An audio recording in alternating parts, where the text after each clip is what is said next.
কত বড় বেয়াদব কয় মদিনার গোলামি আমায় দে। মানুষে বুঝ যায় না বুঝ যায় বায়না করে বয়ে থাকে। বারে বারে কইছি গান দুইটা কমায়া গান ভালো শিল্পীর লগে গান গাইন। এই আন্তাজির শিল্পীগুলোর লগে গান গাইয়া মাথাটারে দিছেন খারাপ করে। এখন যে কারে কি কইবেন আর কোন জায়গায় কি কইবেন এটাই বুঝতে পারতেছেন না। কথা বুঝা কোন না বুঝা। সাধক কবি সাধক গুরু রজ্জবালী দেওয়ান সাহেব তিনি তার গানের ভাষায় এই কথা লিখছে। আপনি যে আমারে শুধু শুধু বেয়াদব কইলেন আমি নাকি গুরুরে তুই তুই করে কইতাছি। ওনারা যে আল্লাহ রাসূল রে তুই তুই করে গান লিখছে এটা বিচারটা কি হইব? যে লেখছে দোষ হের না যে গায় হের দোষ। আপনারা সবাই ঠিকঠাক আছেন তো? আসি আসি। হ্যালো। আমাদের বন্ধনা প্রার্থনা ইতিমধ্যেই শেষ হয়ে গেছে। হ্যালো। পালা দিছে একটা গুরু শিষ্য পালা, কিন্তু পালা আগের থেকেই শুরু হয়ে গেছে।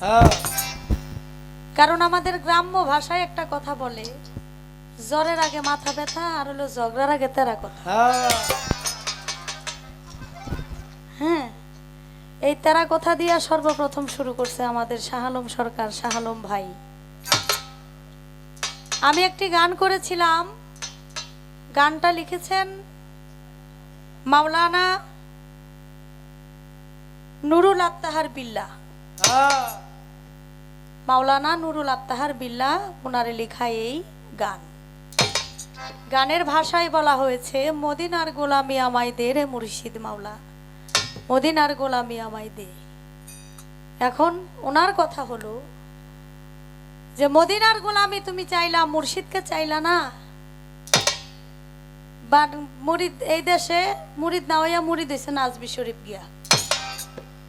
বছরে একবার যান কিনা গুরুর বাড়ি, তাও নাই ঠিক। আপনি যদি এই কথা কোন মদিনার গোলামি আমায় দে, কত বড় বেয়াদব আমারে বলতেছে যে ও গুরুরে তুই করে কইতেছে। মনমোহন সাধুর একটি গানের মধ্যে আছে, শিখাইয়া দে তুই আমারে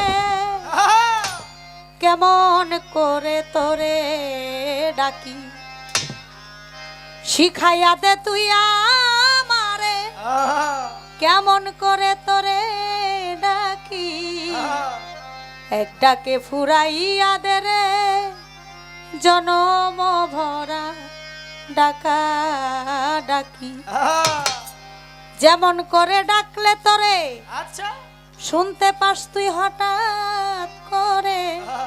এটা দয়াল রেও বলা যায়, আবার যদি বলেন যে না এটা আল্লাহকে মেনশন করে বলছে তিনি, কারণ তিনি তো একজন সাধক, সাধক কবি, সাধক গুরু মনমোহন সাধু।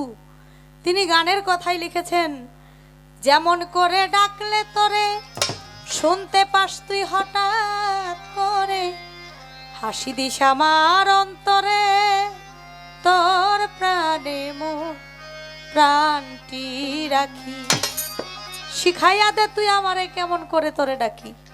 সাধক কবি সাধক গুরু রজ্জবালী দেওয়ান সাহেব তিনি আমার রাসূল নামের একটি গান লিখেছেন, ডাকে রে তোর কৃত দাসে শান্তি দাও মোর কলিজায়, আয় মোহাম্মদ কামলেওয়ালা আয় রে আমার বুকে আয়।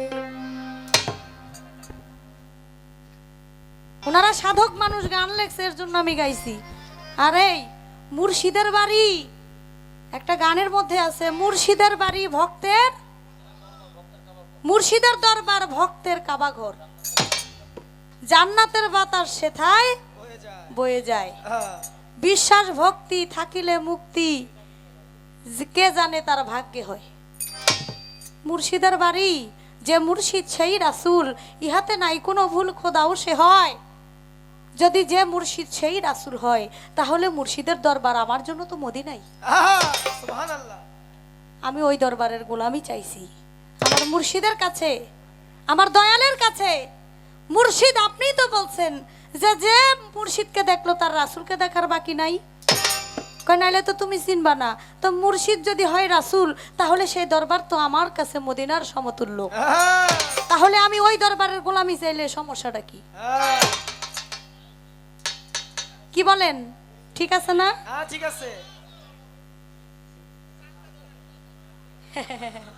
হাইসেন না, হাইসেন না, দাঁত মাইছেন, হাইসেন না খালি। কোন জায়গায় কি কইব? মুর্শিদের বাড়ি, ভক্তের কাবাগর, যে মুর্শিদ সেই তো আমার রাসূল, সেই তো আমার খোদা, সে আমার সব। সে যদি সব হয়, তার দরবার আমার কাছে মদিনার সমতুল্য। আমি তো সেই দরবারের গোলামি করি। আমি এর জন্য গানটা করেছি, মদিনার গোলামি আমায় দে রে মুর্শিদ কেবলা, মদিনার গোলামি আমায়। দে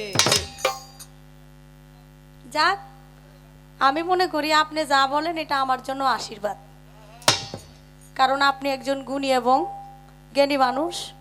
আপনার সাথে গান গাওয়া আসলেই ভাগ্যের ব্যাপার। কয়ারে যে বায়না কে করে হাসাই, এর জন্যই এই মাসে সবচেয়ে বেশি আপনার সাথে আমার গান। তো যাক,